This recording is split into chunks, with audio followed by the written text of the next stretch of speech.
Greetings and salutations, humans. Welcome to the channel. This is your host, PutinBot. Today, we're going to be doing a champion spotlight on one of the few rare champions who, in my opinion, is 100% worth building out, taking to 60, getting Masteries for, and then running pretty much everywhere. And that rare champion is Painkeeper. Painkeeper is pretty famous because she is needed for a lot of your unkillable comps. But the thing is, though, is that Painkeeper brings more to the table than just unkillable. What do I mean by that? Well, first, let me kind of go over what her kit is. Let me explain to you how she works. Then I'll explain to you how I use her, how much of a carry that she can be for you. I was lucky. I got Painkeeper relatively early on when I first started playing Raid. She was one of my very first Void rare champions. And for a long time, she was my primary healer on a lot of my dungeon content. And even now, to this day, she is my healer in my Dark Elf Faction Wars team. And I use her in Doom Tower still quite a bit. I use her in some dungeon content if I need AoE heals, if I need the cooldown reductions. And that's all introduction, that's all free. Let me just hop into it real quick, explain to you her gear, explain to you the masteries that she has, why I built her the way that I did, and let's see if y'all agree with me. Is she a champion that can be used for other things besides clan boss? Or do you think that she'll only be a clan boss champion for your account?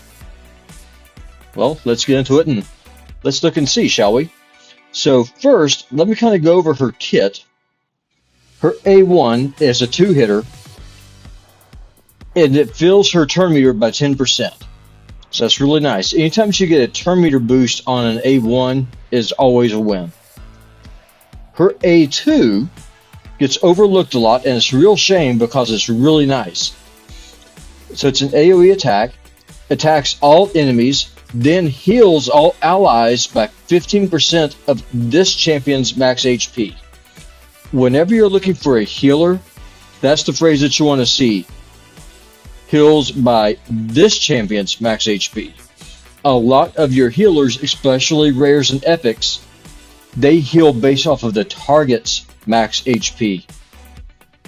And if that's an attack-based champion or a defensive-based champion, typically their base health is going to be relatively low because you're prioritizing other stats.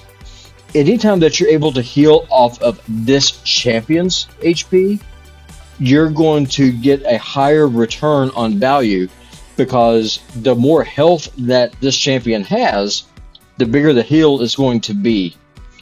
Her A3 is really nice as well. It's on a 4-turn cooldown when booked, and she's almost like a miniature Prince Kymar. She decreases the cooldowns of all ally skills by 1 turn. Now, Renegade is arguably better. Renegade is able to reduce it by 2 turns. The flip side is Renegade can kill herself. Also, Renegade doesn't have a heal. She doesn't have the same kind of utility that Painkeeper has. That said, Renegade's able to get you back to your skills quicker. Painkeeper, what's really nice about her is that she's a healer. She can do decent damage. She's not a nuker by any stretch of imagination. Don't build her for damage. You're going to be disappointed if you do. But she can hit relatively hard. Her big thing, though, is that she scales off of hit points and she scales off of defense. So, kind of, for example, let me jump back over to the A2.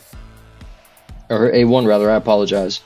Her damage is based off of her defense and her attack. Then her A2, the damage is based off of hit points and attack. Don't build any attack in her. It doesn't work. It's not worth it. And so what you want to do with your Painkeeper, make her relatively quick. Like, you don't want her to be super slow, but you do want her to be slower than everybody else on your team. After all, what good is a heal if you get the heal before anyone else is taking damage? Plus, because of A3, you want your allies going before Painkeeper procs her A3 to get that cooldown. She also has an aura. increases ally HP and faction crypts by 21%. That's not a bad aura. Her Masteries, I did kick her down into War Master. I do want to get some damage out of my Painkeeper. This is primarily against bosses. And then I went down the support tree, and I did end up in Spirit Haste, just because I want to get the extra 8 speed whenever there's a dead ally, just so that way I'm able to get around to that way I can able to get back to my heal quicker. Also, I can get back to her A3 and get the cooldown back sooner. For her gear, I got her in a hit point banner, and as you can see, I've also got a nice hit point sub roll on it. I've got her on a hit point amulet, and I've got her in a hit point ring. Defense works as well, but in my opinion, HP scales with Painkeeper better because of her A2. With that heal being based off of her max hit points, the more health that you have, just the bigger of a heal it is that you're going to get. As you can see, the boots I have are in dire need of replacement. They are 4-star, just common boots, which will probably get replaced next Artifact Handsman event. I've got her in a hit point chest. As you can see, I've got her in a shield set in addition to the speed set. You get 30% of the allies' HP as a shield for 3 turns, which is great because Painkeeper is a hit point based champion. I've got her in defense gauntlets, and as you can see, I'm looking for speed and I'm looking for hit points and defense wherever it is I can find it in the different gear pieces that I've got her in. Her weapon's not rolled up. I doubt I will roll this piece up, I just don't have a need for it to. But I'm definitely going to be replacing those boots. I did not realize I still had her in common boots. It's even more scary is the fact that I've rolled those 4-star things up to 16 way back in the day. But, you know, hey, it is what it is. And as you can see, I do have her in a hit point chest. Her total stats on Painkeeper, her speed is 182. When I get those boots replaced, they'll buff her speed up to about 200 or so, give or take. Her total health is 72,500. Her defense is decent. It's 1,852. I want her hit points as high as I can make it. Just that way, whenever she does that heal, I just get as large of a heal out of it as I possibly can. Hey, look, Player's trying to sell me something. So with that note, let's just go ahead and hop on into a couple of runs here real quick. Just go to Dragon's Lair here real quick. And what we'll do is that we will do an accessible team here. Okay, and here's the team we're going to go with here in Dragon 20. We're going to do this very accessible, very free-to-play friendly type of game here, type of team. We're going to use Eris in the lead. She is a farmable rare champion with a speed aura. We got Painkeeper, who of course is the object of this particular video. We've got Skyle the Drakes, who is a daily login reward. She's going to help us with CC and also some passive healing. We've got War Maiden for defense down. And we have got Kale to help us kill the dragon and also help with the waves. Something to be quiet. Let's hop on in here and let's see how this goes.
And we're back.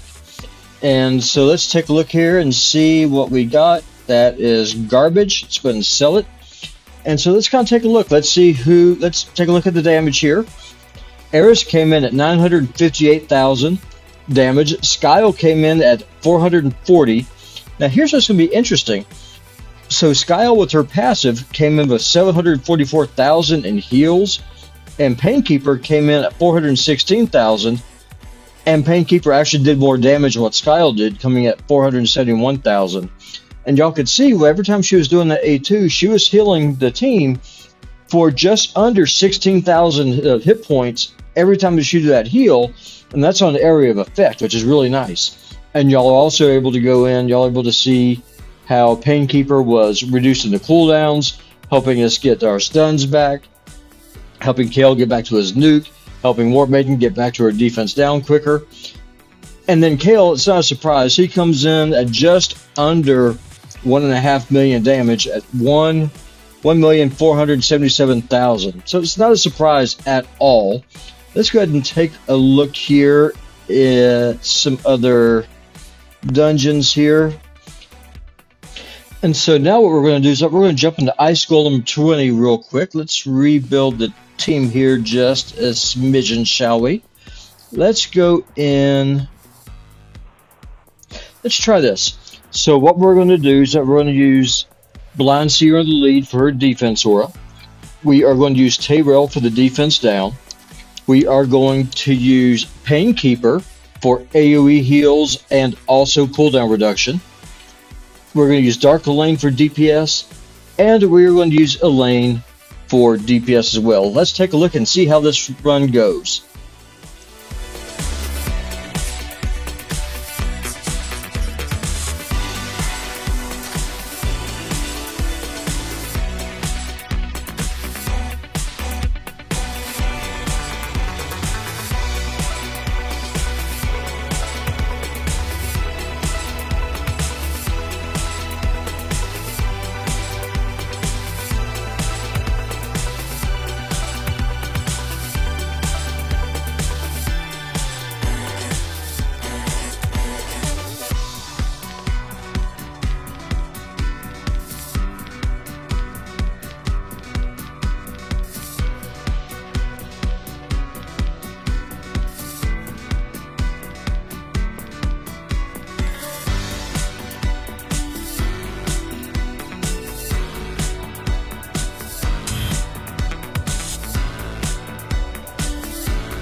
And there we have it.